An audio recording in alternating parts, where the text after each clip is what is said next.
All right, guys, Kenny here. Quick tip. Got an idler bearing, all right? It spins pretty good. Feels all right, but you know what? It feels like there's not much grease in there, okay? And over time, the grease will dissipate, slip out the seal, dry up, whatever. This bearing is a standard 6203 2RS, meaning 2RS meaning 2 lip seals. So what I do is I clean off the bearing on both sides and I pop out the lip seal. Just from the outside, pop it out. Make sure it's clean, make sure everything's nice and clean. There's a little bit of grease in there, but not much. So what I'm gonna do is I'm gonna take my grease gun, I'm gonna pump out a little bit of grease here, and I'm gonna stick it in that bearing. So let me set you up on here, because I didn't feel like spending $20 on a new bearing when this bearing didn't look too bad. All right. So, I'm gonna pump some grease out.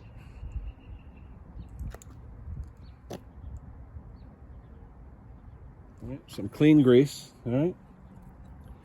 And I'm gonna proceed to throw some grease in this bearing.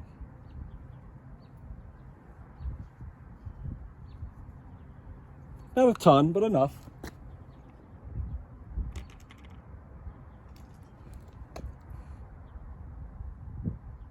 I worked in the bearing industry for 14 years, so I know what I'm doing. All right, take your seal. It'll snap right back into the bearing brace, into the groove that's made for it. You'll feel it snap back in. All right, let's wipe off the excess.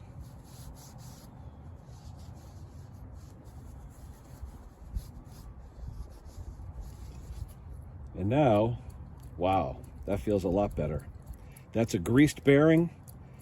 You could feel it, the grease is in the balls. It's going around nice. And that will last a long time. Like I said, you don't need a lot of grease in there, but enough so that when you spin it, you feel that the grease is hitting the balls. All right? Now I got an idler bearing I'm going to use on this Toro Time Master. It's going to act like brand new because the balls are spinning nice and smooth with a nice set of grease in there. Just a quick tip, Ken Small Engines. We'll talk to you soon.